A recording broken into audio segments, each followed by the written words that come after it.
স্থানত কাইলৈ মক ডিল কৰা হ'ব যুদ্ধৰ প্ৰশিক্ষণ যুদ্ধৰ সময়ত কেনেকৈ নিজক সুৰক্ষা কৰি ৰাখিব পাৰি নিজৰ কেনেকৈ প্ৰাণ ৰক্ষা কৰিব পাৰি যুদ্ধকালীন পৰিস্থিতিত আপুনি কি কৰিব লাগিব যুদ্ধৰ সাইৰেন যেতিয়া বাজিব আপুনি কি কৰিব লাগিব তাৰ প্ৰশিক্ষণ কাইলৈ দিয়া হ'ব গতিকেলৈ সেইখিনি সময়ত ইতিমধ্যে জনাইছে যে যিবোৰ জৰুৰীকালীন সেৱা আছে স্বাস্থ্য সেৱাৰ লগত জড়িত লোকসকল আছে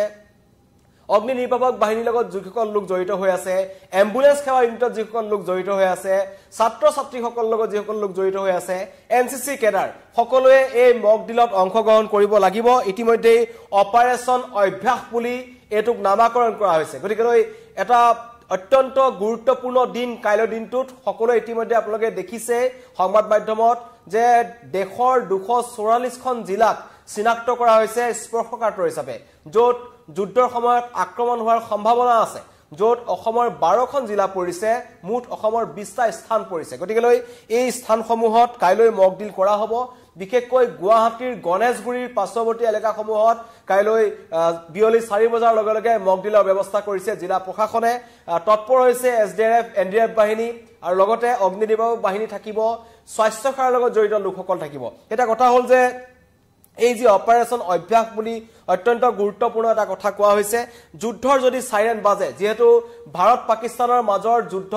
এতিয়া আসন্ন যিকোনো মুহূৰ্তত ভাৰতে পাকিস্তানক আক্ৰমণ কৰিব পাৰে কাৰণ ইতিমধ্যে দেখিছো যে পেহেলগামৰ যি নৰসংহাৰ তাৰ কিন্তু ভাৰতে পাকিস্তানক একিকনি দিব বা তাৰ প্ৰত্যুত্তৰ পাকিস্তানক দিয়াটো অত্যন্ত গুৰুত্বপূৰ্ণ বুলি কৈছে আৰু ইতিমধ্যে ভাৰত চৰকাৰে কেন্দ্ৰীয় চৰকাৰে এই ব্যৱস্থাটো যথেষ্ট গুৰুত্বপূৰ্ণভাৱে লৈছে কাৰণ এটোই কথা যে কাইলৈ যেটো মক ডিলৰ ব্যৱস্থা কৰিছে তাৰ পৰা এটা কথা স্পষ্ট হৈছে যে দেশৰ জনসাধাৰণক সজাগ কৰা হৈছে কাৰণ 1971 ৰ পিছত সমগ্ৰ দেশ জুৰি এবাৰ মক ডিলৰ ব্যৱস্থা কৰা হৈছে 1971 ৰ 1 ডিসেম্বৰত শেষবাৰৰ বাবে সমগ্ৰ দেশত এই মক ডিলৰ ব্যৱস্থা কৰিছিল তাৰ পিছতেই কিন্তু ভাৰতে আক্ৰমণ কৰিছিল পাকিস্তানক যেটো বাংলাদেশ স্বাধীনৰ সময়ৰ কথা গতিকেলৈ এবাৰো হয়তো অনুৰূপ ঘটনা সংঘটিত হ'ব পাৰে দেশবাসীয়ে যাতে ভয় নাখায় কাৰণ এটো এনেকুৱা প্ৰজন্ম যি প্ৰজন্মই এই এতিয়া বৰ্তমান আমাৰ ভাৰতত থকা প্ৰজন্মই কিন্তু ভালকৈ যুদ্ধ দেখা নাই 1971 ৰ যুদ্ধ ভালকৈ দেখা নাই ভাৰত চীনৰ যুদ্ধ ভালকৈ দেখা নাই আৰু 1999 চনৰ যখন যুদ্ধ হৈছিল ভাৰত পাকিস্তানৰ যুদ্ধ হেতু জম্মু কাশ্মীৰ যেটো ৰাজস্থান বা হাৰিয়ানা এই যিখিনি অঞ্চল আছে সেই অঞ্চলসমূহত সীমাবদ্ধ আছিল অসমত প্ৰভাৱ পৰা নাছিল কিন্তু এবাৰ অসমত প্ৰভাৱ পৰাৰ সম্ভাৱনা আছে কাৰণ পাকিস্তান ভাৰতৰ যেটো সংঘাত আছে সেই সংঘাতৰ সময়ত বাংলাদেশ আৰু চীনৰ স্থিতি ভাৰতৰ বিৰুদ্ধে দেখা গৈছে যদিহে চীনে বা বাংলাদেশে মিলি ভাৰতক আক্ৰমণ কৰে তেন্তে উত্তৰ পূৰ্বাঞ্চলখন অসমকে ধৰি উত্তৰ পূৰ্বাঞ্চলখন অত্যন্ত গুৰুত্বপূৰ্ণ অঞ্চল হিচাপে চিহ্নিত হৈছে আমি দেখিছিলো 1962 চনত তেজপুৰত কি অৱস্থা হৈছিল বমদিলাত কি অৱস্থা হৈছিল এতিয়া যেটো ঢলা খদিয়া ব্ৰিজ হৈ গল সেইফালৰ পৰা অৰুণাচলৰ ফালৰ পৰা ওচৰ হৈ আছে তেন্তে হয়তো যদি চীনে কিবা কাৰণত ভাৰতক আক্ৰমণ কৰে তেন্তে হস্তম হৈ থাকিব লাগিব তেজপুৰ সাবুৱাৰ বিমান ঘাটি গতিকেলৈ মোহনবাৰী এয়াৰপোৰ্ট আছে অত্যন্ত গুৰুত্বপূৰ্ণ কিছুমান অঞ্চল আছে জুৰহাটৰ ৰৰয়া আছে গতিকেলৈ এই অঞ্চলসমূহত কাইলৈ মক ডিলৰ ব্যৱস্থা কৰা হৈছে নামৰূপ সাৰ কাৰখানাকে ধৰি বিভিন্ন অঞ্চলত কিন্তু মক ডিল কৰা হ'ব অত্যন্ত গুৰুত্বপূৰ্ণ এটা প্ৰসংগ অত্যন্ত গুৰুত্বপূৰ্ণ এটা দিন কাইলৈ হয়তো বিয়লি 4 বজাৰ লগে লগে যেটা সাইৰেন বাজি উঠিব আপোনালোকে ভয় নাখাব হেতু হয়তো আপোনালোকক যিকোনো প্ৰশিক্ষণ দিয়া হ'ব প্ৰশিক্ষণৰ বাবে ব্যৱস্থা গ্ৰহণ কৰা হৈছে কিন্তু যুদ্ধৰ সময়ছোৱাত যদি সঁচাকৈ সাইৰেন বাজি উঠে তেন্তে আপোনাৰ বা মোৰ বাবে কৰণীয় কি হ'ব তাক লৈ কিন্তু 10টা পইণ্ট আমাৰ ওচৰত আহিছে 10টা নিৰ্দেশনা আহিছে মই ইতিমধ্যে আপোনালোকক জনাব বিচাৰিছো 10টা পইণ্ট সকলো কাম বন্ধ কৰি যদিহে যুদ্ধৰ সাইৰেন কিবা কাৰণত বাজে প্ৰথমটো হৈছে এয়াৰ ৰেড সাইৰেন বাজিলে কি কৰিব কাৰণ আটাইতকৈ চিন্তাৰ বিষয়টো হৈছে যে যদিহে আকাশ মাৰ্গৰ পৰা বিমানেৰে যদি আক্ৰমণ কৰে কাৰণ আমি দেখিছো পাকিস্তান তৎপৰ হৈছে পাকিস্তানে তুৰস্কৰ পৰা আৰম্ভ কৰি চীনৰ পৰা আৰম্ভ কৰি তেওঁলোকে কিন্তু সামৰিক বিমানৰ বাবে তেওঁলোকে কুচকাৱাজ চলাই আছে আমি দেখিছিলো পাকিস্তানৰ যিখন মুন যুদ্ধ জাহাজ যুদ্ধ বিমান তেওঁলোকে কয় ফাইটাৰ বুলি কয় F-16 হেখন তেওঁলোকে আপগ্ৰেড কৰিছে তুৰস্কত গৈ পেলাই চীনত তেওঁলোকে আপগ্ৰেড কৰিছে চীনে তেওঁলোকক সামৰিক সহায় কৰাৰ তেওঁলোকে আশ্বাস দিছে যেনেকৈ তুৰস্কই কৰিছে চীনেও কিন্তু ভাৰত পাকিস্তানক সহায় কৰিব তেনে পৰিস্থিতিত যদিহে এয়াৰ ৰেড সাইৰেন বাজি উঠে যেটো কাইলে আপোনালোকে শুনিব 4 বজাৰ লগে লগে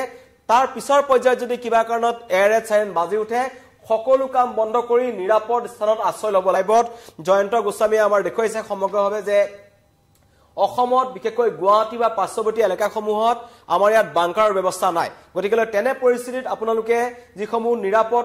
স্থান দিয়া হ'ব প্ৰশাসনৰ ফালৰ পৰা তালৈ আপোনালোক যাব লাগিব আপোনালোকে ৰব লাগিব সকলো লাইট বন্ধ কৰিব বৈদ্যুতিক সামগ্ৰী সুইচ অফ কৰিব যিকোনো মুহূৰ্তত বিস্ফোৰণৰ আশংকা থাকে তেনেকুৱা পৰিস্থিতিত গতিকে তাক লৈ এটা গুৰুত্বপূৰ্ণ ফ্ৰিজ যি থাকে আপোনাৰ ঘৰত বৈদ্যুতিক সামগ্ৰী সকলো অফ কৰি দিব আপোনালোকে অন্যথা পৰিস্থিতি আপোনালোকৰ ভয়ংকৰ হ'ব পাৰে অখনিক সংকট আহিব পাৰে সৰকাৰী আকৌ কৈছে সৰকাৰী কৰ্তৃপক্ষৰ ভাষ্যহে মানি চলিব উৰা বাতৰি বিয়পাৰ চেষ্টা কৰিব পাৰে একাংশই কাৰণ আজিকালি দেখিছো সোশ্যাল মিডিয়াৰ যুগত যথেষ্ট উৰা বাতৰি বিয়পে কিবা কাৰণত যদি আপোনাৰ অঞ্চলটোত আক্ৰমণ হৈছে বুলি কোনোবাই উৰা বাতৰি বিয়পাই দিছে তেন্তে সেই উৰা বাতৰিত আপোনালোক ভুল নাযাব সৰকাৰী কৰ্তৃপক্ষৰ ভাষ্য মানি ল'ব যেনেদৰে ৰেডিঅ' আছে টিভি আছে যিবোৰ সৰকাৰী যিবোৰ তথ্য আছে তথ্য আপোনালোকে পায় সেই সমূহত যি তথ্য থাকে সেই তথ্যকে আপোনালোকে বিশ্বাসত ল'ব অন্যথা ভুৱা তথ্যত আপোনালোকে ভুল নাযাব পঞ্চমটো যদি কবলৈ যাওঁ এনেকুৱা ধৰণৰ সাইৰেন বাজিলে আপোনালোকে কি কৰিব শান্ত হৈ থাকিব এইখিনি সময়ত সুস্থিৰ মগজুৰে কাম কৰিব লাগিব শান্ত হৈ থাকিব আন সকলোকে শান্ত ৰাখিব আতংকিত নহব যুদ্ধৰ সময়ছোৱাত নিজকে বা নিজৰ প্ৰাণ ৰক্ষা কৰা বা পৰিয়ালৰ প্ৰাণ ৰক্ষা কৰা বা আপোনাৰ ঘৰৰ কাষত থকা অন্য 10 জনৰ প্ৰাণ ৰক্ষা কৰিবলৈ আপুনি নিজকে হেতু পৰিস্থিতিত শান্ত কৰি ৰাখিব লাগিব যাতে আপোনালোক নিৰাপদ স্থানলৈ আশ্ৰয় ল'ব পাৰে এনেকুৱা ধৰণৰ নিৰ্দেশনা ইতিমধ্যে দিয়া হৈছে সাইৰেন বাজিলে এসমূহ কাম কৰিব লাগিব খস্তত আছে বাংকাৰ যেটো বাংকাৰ নাই বাৰু আমাৰ ইয়াত কিন্তু যেটো অস্থায়ী হিচাপে হেতু সময়ত হয়তো নিৰ্মাণ কৰিব লগা হ'ব পাৰে যদিহে এয়াৰ ৰেড সাইৰেন বাজে কিবা কাৰণত যদি আকাশ মাৰ্গেৰে আক্ৰমণৰ কথা গম পায় তেন্তে আপোনালোকে বাংকাৰ বা দৃঢ় ৱালৰ খুটাৰ কাষত থাকিব যাতে আপোনালোকে খুপনি পুটি ৰখি থাকিব পাৰে এই ধৰণৰ নিৰ্দেশনা আহিছে এয়াৰ ৰেড সাইৰেন বাজিলে এনেকুৱা ধৰণৰ কাম আপোনালোকে কৰিব লাগিব গাড়ী যদি চলাই থাকে তেনেকুৱা পৰিস্থিতিত কিবা কাৰণত গাড়ী চলাই থাকিলে গাড়ীখন বাটৰ কাষত ৰখাই ল'ব ইঞ্জিন বন্ধ কৰি দুৱাৰ খিৰিকী বন্ধ কৰি ৰাখিব বাহন চলাই থকা সময়ত এনেকুৱা ধৰণৰ আক্ৰমণ আতংকিত হ'ব পাৰে হঠাৎ যদি আক্ৰমণ হৈছে তেন্তে আপুনি চলাই থকা গাড়ীখন তাতে ৰখাই কাষত ৰখাই ইঞ্জিন বন্ধ কৰি নিজকে নিৰাপদ স্থানলৈ লৈ যাওক এনেকুৱা ধৰণৰ নিৰ্দেশনা আহি আছে ইতিমধ্যে 8 নম্বৰ খিৰিকীৰ কাষত নাথাকিব যিকোনো মুহূৰ্তত উৰি আহি কিবা বস্তু আপোনাক আঘাত কৰিব পাৰে বোমা বিস্ফোৰণৰ সময়ত মুকলি স্থানত থাকিলে মাটিত শুই দিব আৰু নিজৰ মূৰটো হাতেৰে আবৰি ৰাখিব যেটো আমি ভূমিকম্পৰ সময়ত দেখা পাওঁ 10 নম্বৰ হৈছে বিপদত পৰা যিকোনো লোকক সহায় কৰিব এটো সকলোৱে সহায় কৰিব লাগিব বিপদৰ সময়ত এনেকুৱা ধৰণৰ নিৰ্দেশনা আহিছে সাইৰেন বন্ধ হোৱাৰ পিছত কেৱল সৰকাৰী কৰ্তৃপক্ষৰ ভাষ্যহে মানি ল'ব যদিহে সাইৰেন বাজাৰ শেষ হৈ যায় তেন্তে কেৱল সৰকাৰী পক্ষৰ তথ্যহে আপোনালোকে বাছি ল'ব এনেকুৱা ধৰণৰ তথ্য আহিছে সাইৰেন যদি বাজে আতংকিত নহব কাৰণ যুদ্ধ পৰিস্থিতিত সাইৰেন বাজিব পাৰে আৰু তাৰে মকডিল কাইলৈ দিনটো দিয়া হ'ব আপোনালোকক কাইলৈ তন্নতন্নকৈ বুজোৱা হ'ব যি সকল লোকে বিশেষকৈ এনসিসি কেডাৰ সকল আছে ভিডিবি বাহিনী সকল লোকসকল আছে চহৰাঞ্চলত যিসমূহ স্থানীয় লোক এই মকডিলৰ সৈতে উত্তৰপুতভাৱে জড়িত থাকে তেওঁলোকৰ সৈতে আপোনালোকৰ যদি কিবা জানিব লগা থাকে আপোনালোকে কাইলৈ দিনটোত সুধক কাৰণ যুদ্ধ পৰিস্থিতি হ'ব পাৰে যদিহে যুদ্ধৰ পৰিস্থিতি আহে তেন্তে আপুনি বা মই নিজকে সাজু কৰি ৰখাটো অত্যন্ত গুৰুত্বপূৰ্ণ আমি ৰাছিয়া ইউক্ৰেইনৰ যুদ্ধ দেখিছিলো ৰাছিয়া ইউক্ৰেইনৰ যুদ্ধৰ সময়ত এনেকুৱা ধৰণৰ সাইৰেন সময় বাজি থকা দেখিছিলো যেটো সময়ত ৰাছিয়াই ইউক্ৰেইনক আক্ৰমণ কৰিছিল তেতিয়া তেনেকুৱা ধৰণৰ সাইৰেন বাজিছিল যেটো আমি এয়াৰ ৰেড সাইৰেন বুলি কম গতিকে এনেকুৱা ধৰণৰ কিছুমান প্ৰসংগ কাইলৈ দিনটোত আহিব আৰু কাইলৈ দিনটোত ছাত্ৰ ছাত্ৰী সকলৰ পৰা আৰম্ভ কৰি সকলোকে বিয়লি 4 বজাৰ লগে লগে সকলোৱে কিন্তু সাইৰেনৰ শব্দ শুনিবলৈ পাব কাৰণ কাইলৈ মকডিল হ'ব আৰু মকডিলৰ সময়ত আপোনালোকক জৰুৰীকালীন সেৱাৰ লগত জড়িত লোকসকলে বিভিন্ন ধৰণৰ প্ৰশিক্ষণ দিব এনেকুৱা কঠিন পৰিস্থিতিত আপুনি কেনেদৰে আগবাঢ়িব লাগিব আপুনি কঠিন পৰিস্থিতিত ভয় খাব নালাগিব আপোনাৰ কাষত থকা বৃদ্ধ লোকজনক আপুনি উদ্ধাৰ কৰিব লাগিব আপোনাৰ কাষত থকা শিশু বৃদ্ধ অবলা সকলোকে আপোনাৰ দায়িত্বত থাকিব ইয়াত এটা গুৰুত্বপূৰ্ণ পইণ্ট কৈছে যে যুদ্ধৰ সময়ত ইজনে সিজনক সহায় কৰিব লাগিব হয়তো আমিও সেনা বাহিনীক সহায় কৰিব লগা হ'ব পাৰে গতিকে আগৰ পৰিস্থিতি আমি তেনেকুৱা ধৰণৰ দেখিছিলো 1962 তেনেকুৱা ধৰণৰ সহায় কৰিছিলে 71 সাধাৰণ ৰাইজে সেনা বাহিনীক সহায় কৰিছে 1999 চনত সহায় কৰিছে ভাৰত পাকিস্তানৰ যুদ্ধৰ সময়ত গতিকে সমগ্ৰ দেশবাসী এই সময়ত একত্ৰিত হোৱাৰ সময় একেলগে থিয় হোৱাৰ এক সময় আৰু এই সময় আহি পৰিছে আতংকিত কোনো নহব মকডিলৰ ব্যৱস্থা কৰিছে সমগ্ৰ দেশত কৰিছে কেৱল অসমত নহয় 244খন জিলা ভাৰতত চিনাক্ত কৰা হৈছে য'ত একে সময়তে মক ডিলৰ ব্যৱস্থা কৰা হৈছে বিশেষকৈ কাইলৈ আবেলি 4 বজাৰ লগে লগে অসমৰ 14খন জিলাত একে সময়তে মক ডিল হ'ব গুৱাহাটী তিনিচুকীয়া ডিব্ৰুগড় লখিমপুৰ শিৱসাগৰ যোৰহাট গোলাঘাট শোণিতপুৰ কুকুৰাঝাৰ দৰং কাৰ্বি আংলং ধুবুৰী বঙাইগাঁও গোৱালপাৰা এইকেইখন জিলাত হ'ব গতিকে একেলগে সাইৰেন বাজি উঠিব কিন্তু সেইখিনি সময়ত কোনো আতংকিত নহব হেতু ইতিমধ্যে সৰকাৰ প্ৰশাসনৰ ফালৰ পৰা কোৱা হৈছে যুদ্ধৰ সাইৰেন বাজিলে কি কৰিব লাগে পুনৰ আপোনালোকৰ বাবে এবাৰ আগবঢ়াই দিছো যেটো আপোনালোকৰ সুবিধাৰ্থে যদিহে কিবা কাৰণত এয়াৰ ৰেড সাইৰেন বাজে অত্যন্ত গুৰুত্বপূৰ্ণ এই এয়াৰ ৰেড সাইৰেন কাৰণ আজিৰ তাৰিখত আমাৰ উত্তৰ পূৰ্বাঞ্চলখনক অত্যন্ত গুৰুত্বপূৰ্ণ অঞ্চল হিচাপে বিবেচিত হৈছে কাৰণ আমাৰ কাষতে আছে চীন আৰু বাংলাদেশ কিবা কাৰণত যদি আমাৰ ইয়াত চীন বা বাংলাদেশে আক্ৰমণ কৰে তেন্তে বিমান আক্ৰমণৰ সম্ভাৱনা আকাশ মাৰ্গেৰে আক্ৰমণৰ সম্ভাৱনা অত্যাধিক গতিকে তাৰ প্ৰতি লক্ষ্য ৰাখি এয়াৰ ৰেড সাইৰেনটো কাইলৈ যেটো সকলোকে মগদিলত দেখুৱা হ'ব এই এয়াৰ ৰেড সাইৰেনৰ যোনটো শব্দ আছে হেতু সকলোৱে কাইলৈ শুনি বুজি লোৱাটো অত্যন্ত গুৰুত্বপূৰ্ণ হ'ব যদিহে বাজে সকলো কাম বন্ধ কৰি নিৰাপদ স্থানত আশ্ৰয় ল'ব যুদ্ধৰ সময়ত আপুনি যিয়ে কাম কৰি নাথাকক আপোনাৰ নিৰাপদ স্থানলৈ নিজক লৈ আহিব দ্বিতীয়টো ঘৰৰ দুৱাৰ খিৰিকী বন্ধ কৰক পৰ্দা টানি দিয়ক কাৰণ এটো সময়ত বাহিৰৰ পৰা কিছুমান বস্তু উৰিৱাৰ সম্ভাৱনা থাকে সকলো লাইট বন্ধ কৰিব বিদ্যুতিক সামগ্ৰী সুইচ অফ কৰিব লাইট বন্ধ কৰিব এটো ব্ল্যাক লাইট বুলি কালি কোৱা হৈছে সৰকাৰী কৰ্তৃপক্ষৰ ভাষ্যহে মানি লব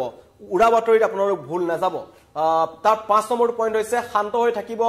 আন সকলোকো শান্ত কৰি ৰাখিব আতংকিত নহব যুদ্ধৰ পৰিস্থিতি আতংকিত হলে নহব 6 নম্বৰ বাংকাৰ দৃঢ় ওয়াল আৰু খুটাৰ কাষত থিয় হৈ থাকিব যাতে খুপনি পুটি আপোনালোকে ৰৈ থাকিব পাৰে গাড়ী চলাই থাকিলে গাড়ীখন বাটৰ কাষত ৰখাই ল'ব ইঞ্জিন বন্ধ কৰিব দুৱাৰ খিৰিকী মাৰি নিৰাপদ স্থানলৈ আঁতৰি যাব খিৰিকী কাষত নাথাকিব এটো এটা ভয়ংকৰ কথা যদিহে ৰেড সাইৰেন বাজে মুকলি স্থানত থাকিলে মাটিত শুই দিব নিজৰ মূৰটো হাতেৰে আবৰি ৰাখিব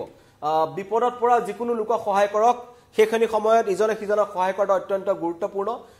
বিপদজনক অৱস্থাত কাকো এৰি থৈ নাযাব সাইৰেন বন্ধ হোৱাৰ পিছত কেৱল সৰকাৰী কৰ্তৃপক্ষৰ ভাষ্যহে মানি ল'ব যদি সাইৰেন বন্ধ হৈ গৈছে বন্ধ হ'ল যুদ্ধ শেষ হ'ল নাই হোৱা তাৰ বাবে কেৱল সৰকাৰী পক্ষৰ তথ্যহে আপোনালোকে মানি ল'ব অন্য কোনো লোকৰ মন্তব্যত আপোনালোকে ভুল নাযাব অত্যন্ত গুৰুত্বপূৰ্ণ কিছুমান তথ্য আহিছে সাইৰেন বাজিলে সেই সাইৰেনটো যুদ্ধৰ বাবে যে বাজিছে আৰু সেইখিনি সময়ত আপোনালোকে এনেকুৱা ধৰণৰ কিছুমান পৰিস্থিতিৰ মাজেৰে মুকাবিলা কৰিব লাগিব যি পৰিস্থিতিত আপোনালোকে নিজক বচাই ৰখাৰ লগতে আন 10 জনক উদ্ধাৰ কৰিব লগা হ'ব পাৰে যুদ্ধ বিমানেৰে আক্ৰমণ হ'ব পাৰে পাকিস্তানে হুংকাৰ দিছে গতিকে ভাৰতো ৰখি থকা নাই কিন্তু যুদ্ধ আসন্ন যুদ্ধ হ'ব পাৰে যুদ্ধৰ হোৱাৰ আশংকা আছে যুদ্ধ হওঁ গতিকে তেনে পৰিস্থিতিত পাকিস্তানক যদি একিকনি দিব বিচাৰে কিবা কাৰণত পাকিস্তানৰ সমৰ্থনত থকা চীন বাংলাদেশ তুৰস্ক আদি দেশে ভাৰতৰ পৰা আক্ৰমণ কৰিব পাৰে বুলি একাংশই সন্দেহ কৰিছে যদিহে কৰে কাৰণ ভাৰতৰ সেনাবাহিনী যথেষ্ট শক্তিশালী আমি আশা কৰিম যে তেনে পৰিস্থিতি ভাৰতৰ বাবে নাহে কিন্তু তথাপিও সাৱধানীৰ মৰণ নাই আমি সকলোৱে জানো গতিকে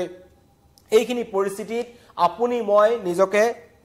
সুৰক্ষিত কৰি ৰাখিবৰ বাবে আমি নিজেও কিছুমান পন্থা অৱলম্বন কৰিব লাগিব গতিকে মই যিখিনি আছিল আপোনালোকক জনাইছো আৰু কাইলৰ দিনটো আমাৰ অসমবাসীৰ বাবে লগতে দেশৰ 244খন জিলাৰ বাবে অত্যন্ত গুৰুত্বপূৰ্ণ কাৰণ কাইলৰ দিনটোত যি মক ডিলৰ ব্যৱস্থা কৰিছে 4 বজাৰ লগে লগে কাইলে বিয়লি সাইৰেন বাজি উঠিব আৰু সেইখিনি সময়ত আপোনালোক আতংকিত নহব তাৰ পৰিৱৰ্তে সেই পৰিস্থিতি কেনেকৈ মুকাবিলা কৰিব লাগে তাৰ প্ৰতি আপোনালোকে কিছু জ্ঞান আহৰণ কৰিব পাৰিব যদি আপুনি না যায় আপোনাৰ কাখৰ ভিডিপি পাৰ্টি লগতে এনসিসি কেডাৰ সকল আছে যিসকল জৰুৰীকালীন সেৱাৰ লগত জড়িত লোক আছে তেওঁলোকৰ পৰা